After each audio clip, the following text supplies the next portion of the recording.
Salut, zami mwen. Jodi a, nan numéro 767, nan rubrique nou an, Ma Bible, mon trésor, nous sommes toujours dans le thème de la foi chrétienne. Et nous voulons attirer attention sur un verset clé dans le domaine ça. Ce texte en question se trouve dans le Nouveau Testament. Et il montre très clairement qu'il y a deux façons moun capable marcher dans qualité relation yo avec le Seigneur. Mais en ce qui concerne la qualité de notre relation avec Dieu en tant que chrétien, nous avons une seule façon pour marcher. On lit le texte là. 2 Corinthiens, chapitre 5, le verset 7.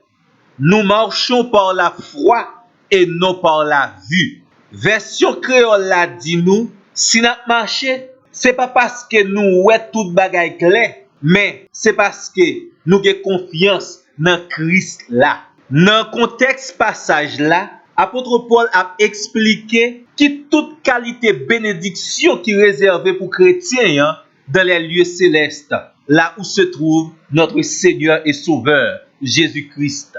Et apôtre Paul a montré physiquement nous sommes loin du Seigneur.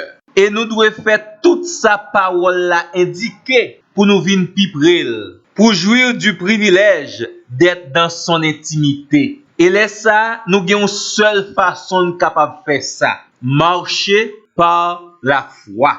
Il est un fait certain que nos sens physiques, ce que nous voyons avec nos yeux charnels et physiques, nous limitent dans nos expériences avec Dieu. Dans la vie chrétienne, nous ne pouvons pas dépendre de ça avec yeux physiques. Nous ne sommes pas capables de grandir spirituellement et remporter la victoire si nous marchons par la vue. Nous devons gagner bon gens confiance dans la fidélité Seigneur pour nous marcher façon limandée.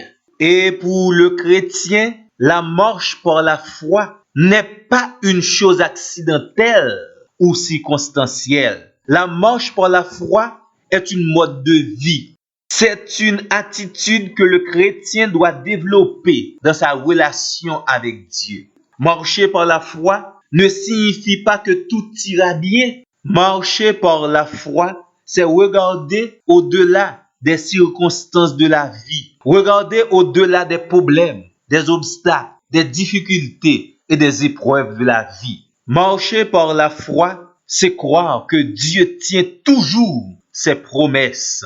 C'est aller au-delà de ce que nous voyons avec nos yeux physiques. Marcher par la foi, c'est l'attitude, la seule attitude qui nous aide à vaincre nos peurs.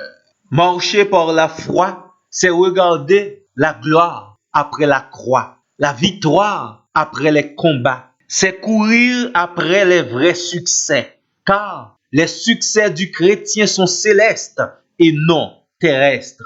C'est courir après les richesses éternelles.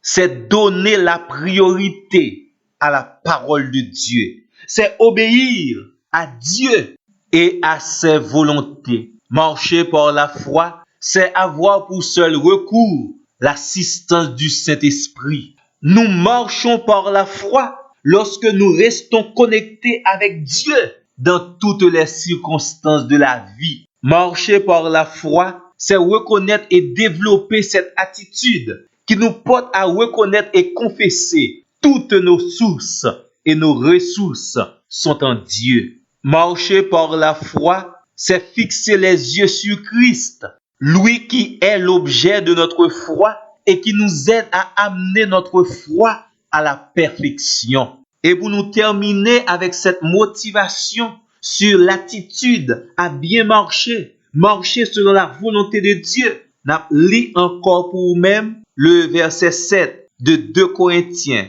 chapitre 5, dans la version créole.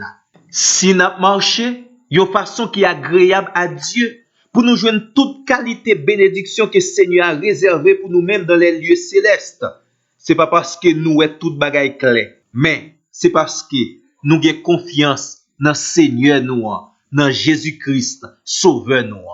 Amen. Amen. Amen.